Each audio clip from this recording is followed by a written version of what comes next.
This is looking at The Danger of a Single Story, the TED Talk by Adichie.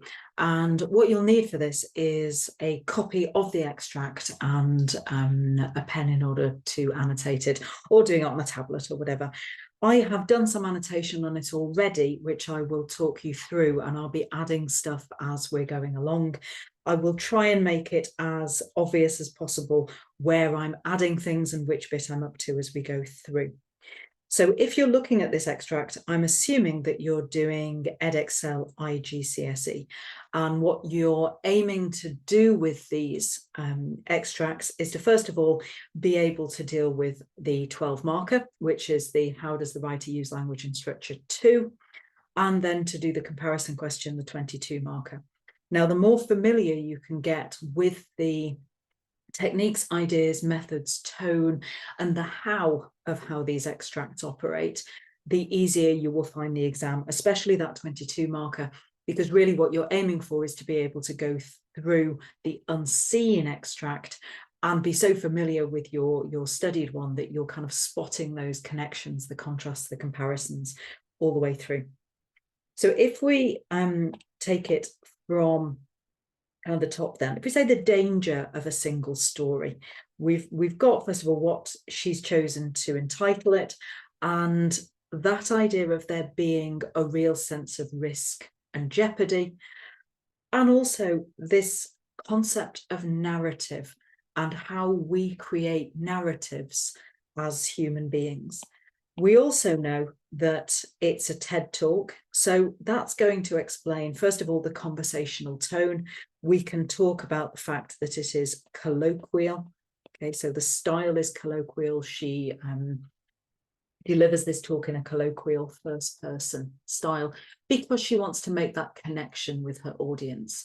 And one of the things that you'll be looking for in both the 12 and the 22 marker is, who she's speaking to and why she's saying what she's saying. And a connection with the audience is really important because she wants to not only generate kind of sympathy in a way that she wants the audience on her side. She wants them to kind of sympathize with her in the same way that we talk about a sympathetic character in literature.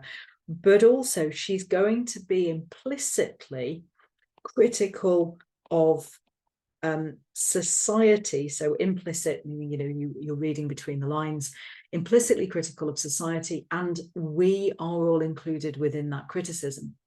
It's also notable that she doesn't hold back from analysing and criticising her own behaviour, which is also important in generating that connection with the audience.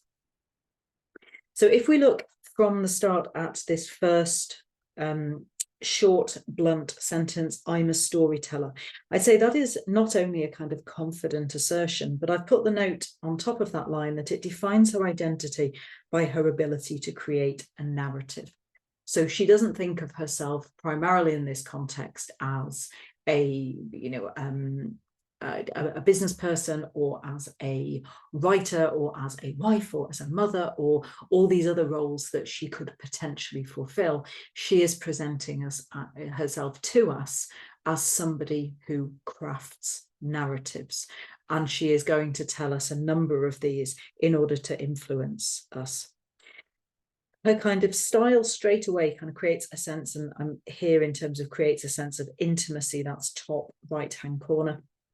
She creates a sense of intimacy and confidence through the use of anecdotes, and she introduces us to her own personal philosophy, that idea of what I like to call the danger of a single story. We can highlight the fact that the personal stories, they are going to be very personal because they involve her admitting to her faults, which is not easy to do, especially in a public forum. She then establishes her background during the kind of exposition of this TED Talk.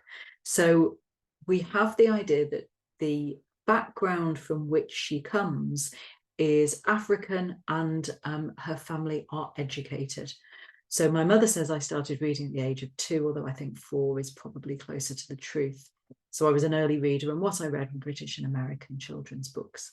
So we have the juxtaposition of lots of different ideas and cultures here. We have the Nigerian culture set against the British and American culture in terms of her reading. And we have maybe inherently some level of Western gaze prejudice, bringing us up with that idea of Nigeria and university campus. And that's, one thing that she points out with her story about the American girl is the extent to which the Western world has an idea of Africa and African countries, which is not necessarily correct, which is not correct in lots of ways. So if we're talking about the phrase Western gaze, it means that, be aware to what extent you are reading this, possibly or possibly not, through your filter of somebody who has their own ideas and their own prejudices and their own beliefs shaped out of your own background. So we're looking at the idea of Nigerian university campus and a child who loves reading. Now, the note that you've got underneath the Yellow British and Americans book says precocious. And if a child is precocious, it means that they are an early developer. They are advanced beyond their years. We use it about children who kind of speak in a more sophisticated way than we'd expect, or are maybe more confident than we'd expect.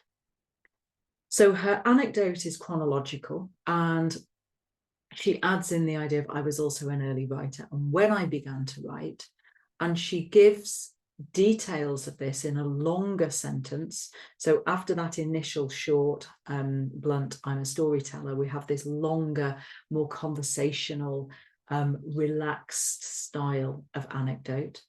And she mixes it in the second paragraph, second line down, with humour. So my poor mother was obligated to read. So, if your little girl is writing stories, the parents have got to read them. And she starts to list the events in those books. So we've got here this listing and what is familiar within her literature. And the talk itself starts to set up two different worlds. And she does this through the use of the personal pronouns.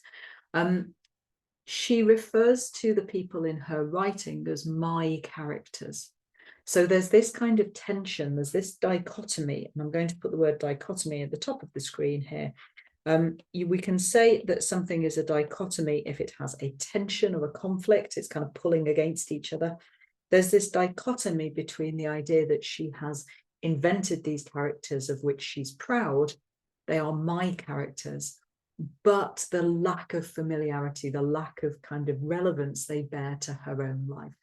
And we get the pronoun they, and they are those green ones in terms of, what these characters who are separate from her, who are outside her actual real frame of reference are doing. She's mimicking the stories that she reads, which is kind of showing us what she said before, how we are shaped by narratives. And it's kind of humorous in some ways and sad in other ways. It engages the reader because we know these types of stories and we know how irrelevant they are to a Nigerian 8-year-old girl or 7-year-old girl who hasn't ever experienced snow or eaten apples. It kind of gently mocks the British obsession with the weather, maybe. The Nigerian readers don't need to say the sun has come out because the climate is so different.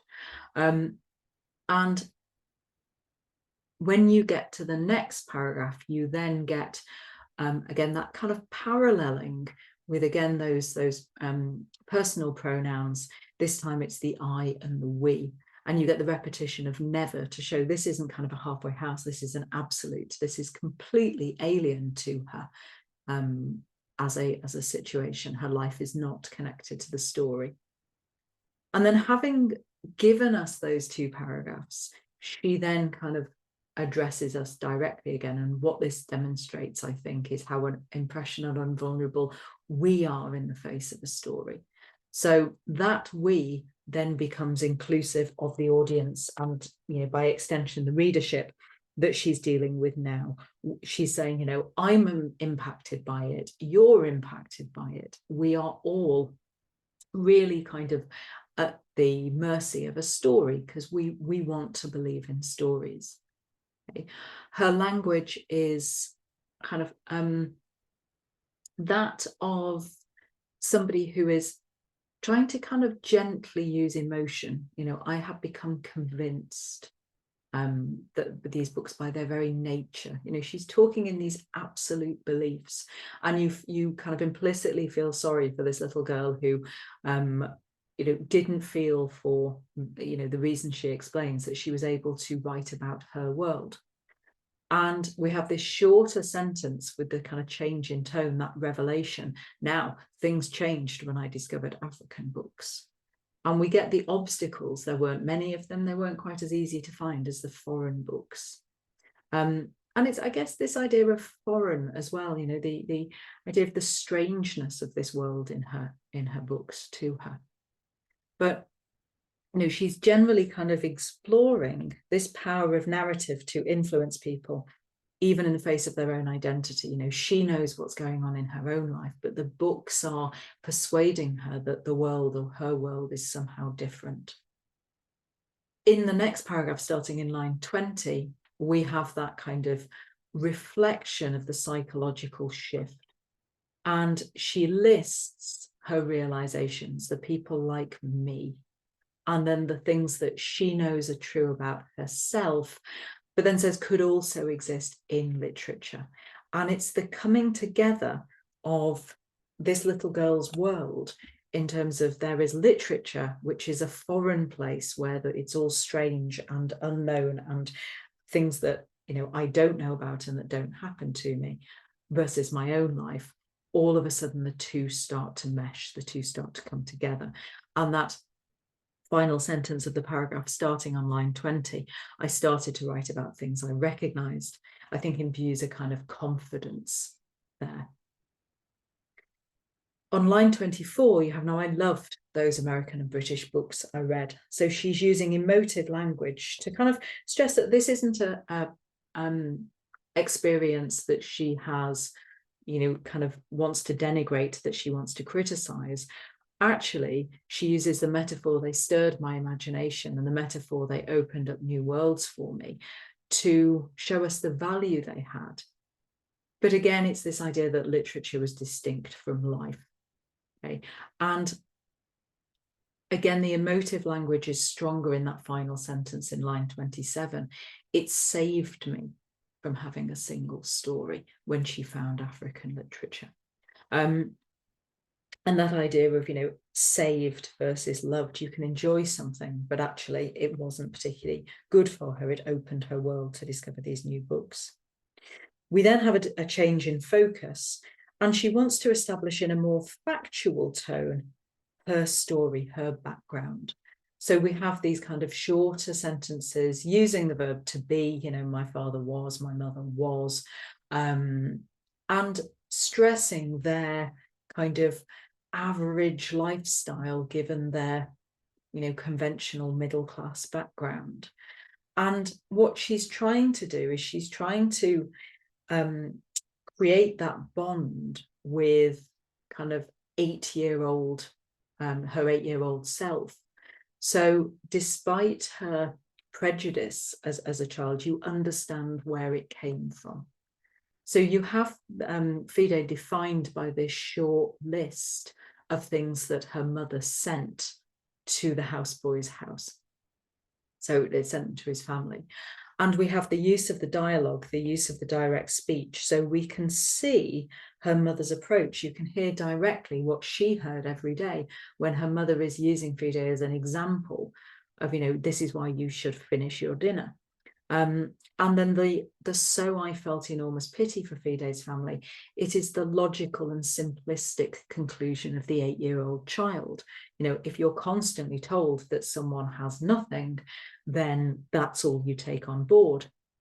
And then the change in focus in that line 36, then, the short sentence, I was startled, shows the kind of extent of the revelation that she experiences when she sees that actually Fide and his family have not only 3-dimensional lives, but that they have this beautiful creativity to their lives.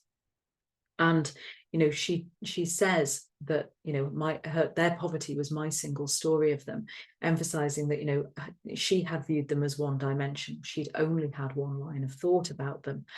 And structurally, she is using her fault first, in an area in which, she can speak with absolute authority. This was my childhood, this was my background, this was my belief, this was my mistake.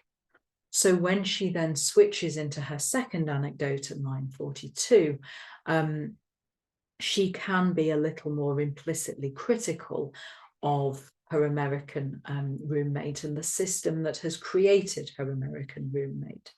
So we have these more emotive verbs like shocked and confused, because this I was 19 is kind of two-sided. She is beginning to be an adult, she is kind of living abroad, she's being educated abroad, and yet she's still really got quite an innocent view of the world. She doesn't really properly understand how, in general terms, a country like America comprehends a country like Nigeria. And I talk in the most general terms because that's her point. So she moves more into this idea of satirically, and if you're using satire, you're kind of using kind of spiky humor, pointy humor, this idea of the Western gaze. She is explaining how, her Nigerian background looks through the Western gaze filter of her 19-year-old pure American roommate. And there is this kind of use of humor. There is this kind of mocking of American stereotypes. There's the kind of ironic use of the inverted commas around tribal music when all of a sudden she produces a Mariah Carey tape. But then we have this one sentence paragraph, which is kind of more shocking and surprising, a more sort of blunt revelation, which allows you to realize that this is more than a misunderstanding about music. This is fundamental for her roommate not realizing that actually in Nigeria, people have the infrastructure which allows stoves, which allows electricity, which allows water, etc. It is a very, very basic misconception at a fundamental level. So we have that kind of, after the humor of the Mariah Carey story, we have the she assumed I did not know how to use a stove. Like I'd never seen one of these things before. And the next paragraph uses repetition of African and Africa to kind of emphasize the difference between them in her roommate's head. We can pick up maybe on the plosives in terms of that line 50, the patronizing, well-meaning pity, the kind of emphasizing that misguided nature of her roommate. And we have the anaphora of the, you can say anaphora, sometimes pronounced anaphora, which is the repetition of words or words at the start of successive sentences or clauses. This idea of the no possibility, it being absolutely incomprehensible in this girl's world that these things could coexist. Right. So it is in itself kind of emotive language, and she's drawing on this personal experience of somebody kind of painfully judging her so much at that moment. But then again, and it's important with the kind of creating that bond or perpetuating that bond with her audience, she then kind of says, well, okay, I can now identify more with her roommate's naivety and kind of ignorance, I guess, because she realizes the publicity, the propaganda, the stereotype, the kind of prejudices and where they come from that listing of the media, this portrayal, that kind of overwhelming the cumulative effect of that listing. To say, well, actually, Africa is these things, rather than, the land in which she grew up and the land which she knows intimately. We can see that, she's making these parallels and connections in terms of the structure. She's calling back this idea of Fide's family and saying, okay, nobody is immune from making these mistakes, and these are mistakes that can come back at different times in your life. She's got this kind of idea of the empathy and the realization that these are universal faults and failings, that they apply to everybody. You know, nobody is immune from them.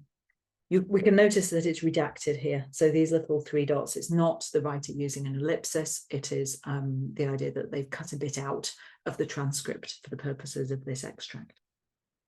And she goes into and aligns herself with, again, you know, I am just as guilty. She's already, you know, said this, and she's now emphasizing it. And she's now putting it within the concept of her adult life. So, you know, we forgave her before because she was 8 years old, but she's saying, actually, we have to be really careful about this because it can creep up on you. Right? And she talks about her own stereotyping of Mexicans. And we have this kind of triple here, giving the kind of cumulative effect of that media portrayal, linking in, I think, with this idea of Africa in the paragraph, including line 55. So, you know, this is happening everywhere. It's pervasive, right? If something is pervasive, it means it's kind of running through everything. It's getting everywhere. And she's using the kind of triples of, you know, kind of the everyday life of the city, you know, rolling up at tortillas in the marketplace, smoking, laughing. And then that longer list and the, you know, the active verbs, then contrasting with her short sentence of slight surprise, and then developing that, enhancing that. The slight surprise becomes overwhelmed with shame. And she contrasts, you know, those two ideas, that, you know, there was a little bit of, oh, and then it kind of washed over her, that metaphorically she had been immersed in the media coverage and she'd done it again. Right. So we have, again, you know, this repetition all the way through of this single story, this focus on this is the dangerous thing, she was saying. And it's dangerous because the structure of this speech makes it clear that it can happen to us all at any point, no matter how enlightened we may think we are, we can fall into that trap. So structurally, you know, the single story is ironically being demonstrated by all these different stories, but all leading to that same philosophy. By the time she kind of gets to line 75, we've got the repetition of story and the diacope, which is a specific type of repetition. Just say repetition if you cannot remember it, right? Remember, it's the effect that's the important thing rather than the fancy term. But the diacope of stories matter, many stories matter, stories.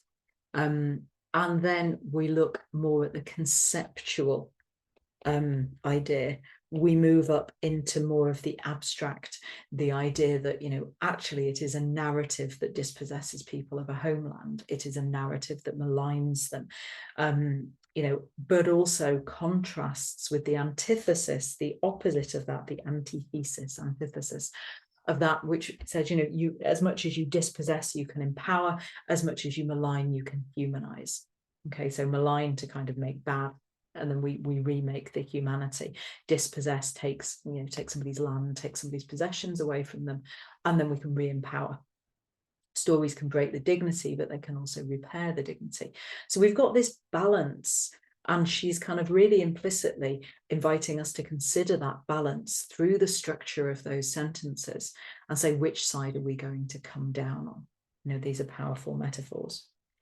And she then uses the quotation from Alice Walker, which, you know, is aligning herself with the Black American writing tradition as well, right?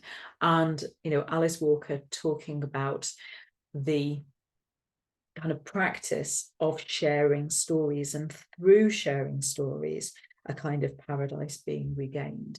And if you think of, you know, paradise and paradise lost, that idea of Adam and Eve and, you know, losing paradise and getting cast down, you know, it's this powerful idea that we can get that little bit of perfection. We can get that little bit of what we've lost. We don't have to be immersed in a world which is just all fault and blame and judgment and prejudice. So don't forget to think about, you know, the biblical connotations of paradise.